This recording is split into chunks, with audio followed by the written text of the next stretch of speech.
So guys, as you know, 5:10 p.m. we actually have a live Q&A session with the OG Vitalik Buterin. So please prepare your Q&A questions and keep them to 30 seconds. Can I see a show of hands? How many of you have prepared questions already? Show of hands? Nobody has questions. Really? Okay, this might be a concern later. Well, you still have another hour to come up with them, so please think of questions to ask Vitalik when he comes on at 5:10 p.m. All right?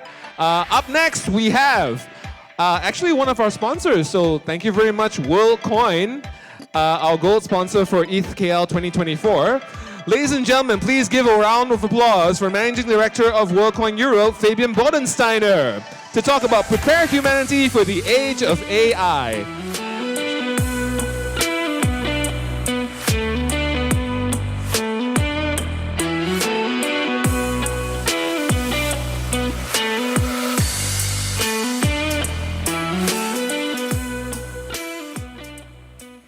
Hello. Thank you for the great introduction, and also thank you for the opportunity to talk here today about Worldcoin. Who am I? So my name is Fabian. As already mentioned, I'm Managing Director of Worldcoin Europe, which is the European subsidiary of the Worldcoin Foundation. Previously to that, or I'm still a founding team member of Worldcoin, so I had the opportunity to found the whole project together with Sam Altman and Alex roughly 5 years ago.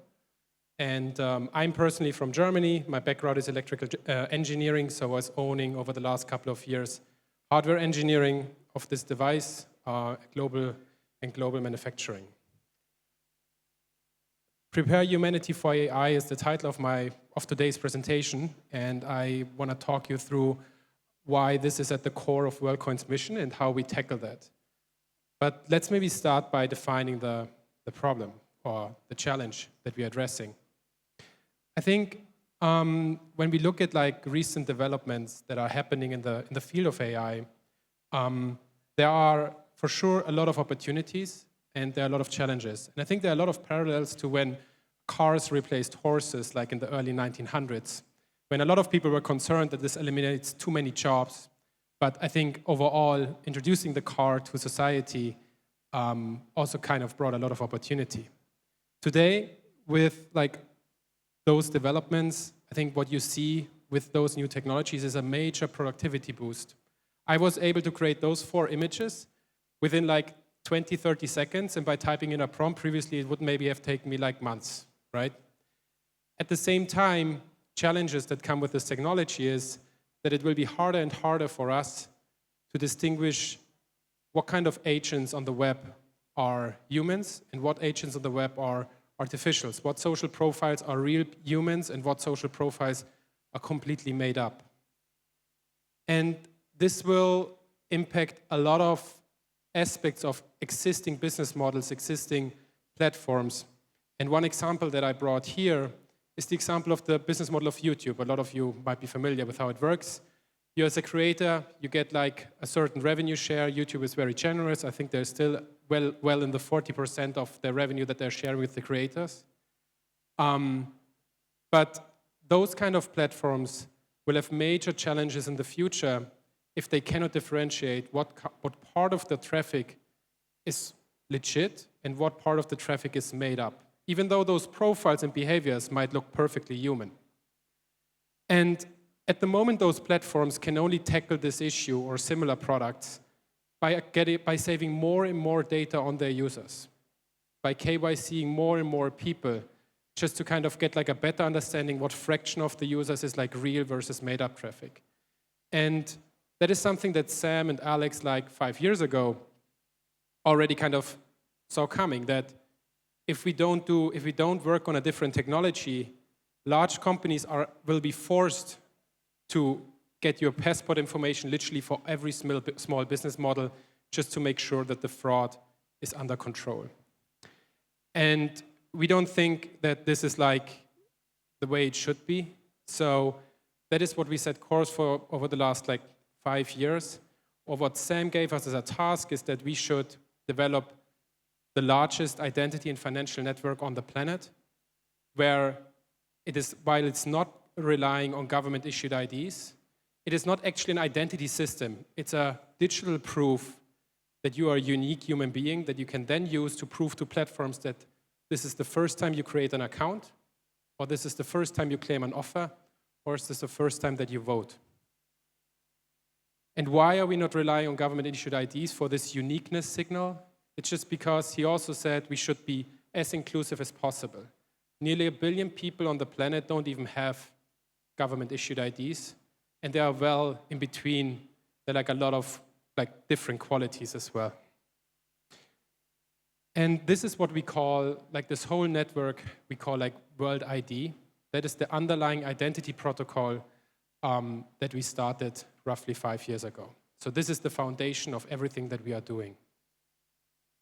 So we just hope that in the future with our technology, if you are at a platform like LinkedIn, Twitter, or whatever, that the way how you verify to the platform that you are a unique human is not by giving up your passport information or by paying $8 per month, but by just providing this digital proof of personhood that you received free of charge because you're part of this broader network. So this was the task that Sam gave us when we kind of started the whole thing. But of course, it's not super easy to do this. One of the challenges for sure is that if you target such a broad audience, the user journey for the average person on the street needs to be super, super simple. And why is it a challenge, especially in crypto, where I think what we see is that a lot of the products are very, very complicated to use.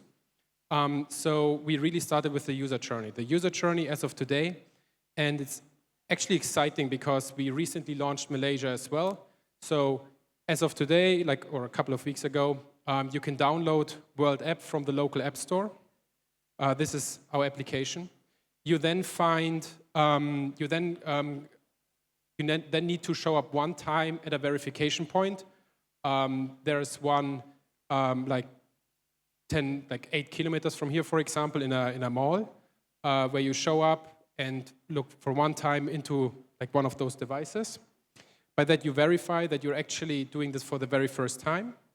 And the initial incentive for churning the network is that you then receive Worldcoin tokens as a fair share of you also bringing value to the network. Under the hood, obviously, it's more complicated. So I already mentioned World ID is the identity protocol. Then we needed to come up with a verification technology, more to that later. All of those two technologies, like the custom flows and the technology, the protocol needs a home in the beginning, a flagship client, which is what we call World App. It's a crypto wallet, but this is very much built like a consumer-facing product, and we try to really cut out all the technical complexities that you usually see. Worldcoin as the token of our project, the initial incentive for people joining. And then very recently we announced that we launched our own L2. The reason for that is previously we run, or at the moment we're still running on OP mainnet. But the challenge is that the scale that we are operating on, there are a lot of days where 50 to 60% of the whole traffic of OP mainnet, and that is just not sustainable for us. So that is why we're now launching, also based on the OP stack, our own L2, where we can control scalability a little bit better. I already mentioned it, World ID is like your passport to the internet. So it is, we show this to the user as literally as a passport, where you then can collect stamps, like a stamp that you're a verified human being, and we will expand what kind of proofs you can collect there over time. But even if you have this great idea of this global identity protocol, you still need to develop a technology that enables you on a billion people scale to actually tell at the 1 billionth user, is this still the first time you try to join the project? And what was very important for Sam was it also needs to be as privacy preserving as possible. So if you're not relying on government issued IDs, you need to rely on biometrics. And within biometrics, there are certain things that are also not very privacy preserving. So I guess maybe some of you stay in a hotel tonight. So you have your hotel room runs under your full name, including your address. The whole room will be full of your fingerprints, and I'm pretty sure in the bathroom will be a few DNA samples. So technically, the hotel has like a perfect profile of you. And those are the kind of biometric properties we don't want to rely on, because that's like the perfect data set for re-identifying like each and every one of you. So we needed to rely on a biometric set that you're not leaving behind when you're like going through your day-to-day life. And that still has enough entropy to scale to billions, and that is not changing over time. By the way, not the case for fingerprints. If you're in very rural parts of the world where there's a lot of farming, people just lose their fingerprints over time. So we then landed at the iris. The iris structure of a human being has enough entropy to scale to a billion people scale. And then we looked into what kind of technologies already exist. Existing iris scanners out there in the market, they try to answer a different question. They try to tell, are you like one of the 10 people that has access to this room? And if the scan is not going quite right, you just do it again. And maybe the door keeps closed, and if the scan matches like one of the 10, you can enter the room. Our technology needs to answer a different question. We need to tell, do we see you for the first time? And that's even hard for a human. And for that, you need like crazy high resolution across the iris to get like sharp enough data to actually be able to do this.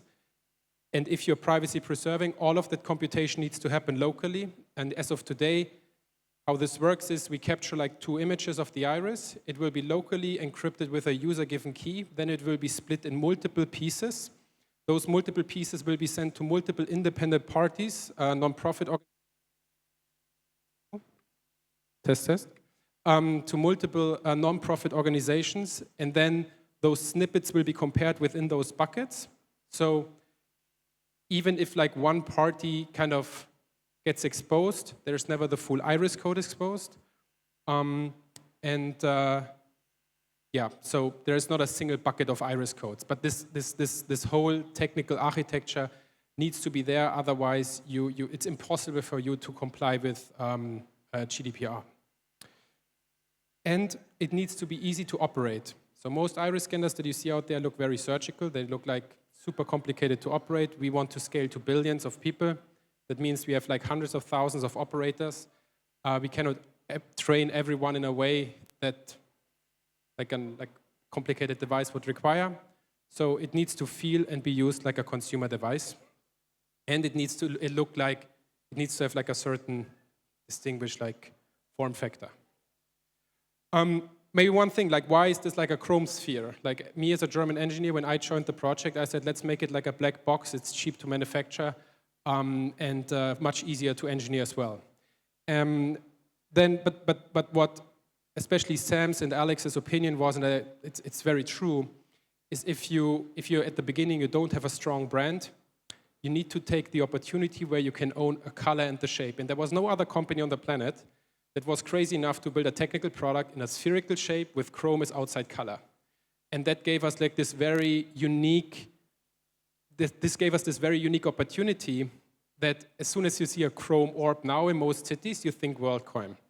And that is very rare in tech. And believe me, like look at this picture, it was a pain to engineer it. Now, after 5 years, I would say it's okay. But it was definitely a way to go from something that looks like a cute little robo-head to this well-integrated device, how you see it as of today. Then we thought about World ID as the foundational technology, the identity protocol. We developed the verification technology, the hardware. But of course, all of this also needs a home. So we also realized that most of our flows that we then have are so custom that we cannot rely on existing crypto wallets, also because existing crypto wallets are just 4 years ago were too complicated to use for the average person in the street. So we also had to build up our own team that builds like a consumer-facing product. Check out WorldApp. I think we did a decent job on abstracting away most of the complexities you usually see in this industry. But obviously, like even if you now have those 3 pieces in place, World ID, the verification technology, and the consumer-facing product, why should someone join the network, right? Similar to like when WhatsApp came out, why should I download WhatsApp if none of my friends has it? And that's where we came in, like with Worldcoin as like the first use case that we used like the World ID network for. We are airdropping to each verified human being a token as a fair share of the network. It's actually the majority of our tokens will be dropped to users to create this initial financial incentive for someone to join. Down the road, we might use it for governance, and further down the road, we will use it as fuel for Worldcoin as well. This kind of just gave us the opportunity within local markets to reach like a critical scale of like 60%, for example, between 80 and 65 in certain cities, where we have like so much coverage across a certain age group that we can actually talk to businesses to integrate World ID, to use proof of personhood within their business models, and then create non-token based incentives for someone to join. Because with tokens, you can only grow in a certain type of customer. Like at a certain point in time, you need to have like integrations and different incentives. Maybe that a World ID holder has access to a specific merge drop or to certain deals on an e-com platform to kind of capture more and more of the local market. With all those in place, we launched globally, like I think 1.5 years ago. At this point, we have 6.8 million verified World ID holders with 14 million World App downloads. We're active in 5 continents and 39 countries. And I can tell you as like a founding team member of this project, this is just crazy because we kind of started like 5 guys in a San Francisco apartment, and then we were forced to Germany because of COVID. And now seeing those numbers is pretty amazing. Also, our growth trajectory is very healthy. We're launching more and more markets. Again, Malaysia is just for me, like personal, like a little bit of a focus right now. It's already the 3rd time this year that I'm here in KL. We also signed like an MOU with the government here where we explore different topics. So just I'm particularly excited about the Malaysian launch and see where this one goes. And especially here in this market, we are partnering with a company that most of the Malaysian people here in this room might be well aware of, which is MyEG. So we have a very good local partner as well to make sure that we reach here or that we have like the coverage we need.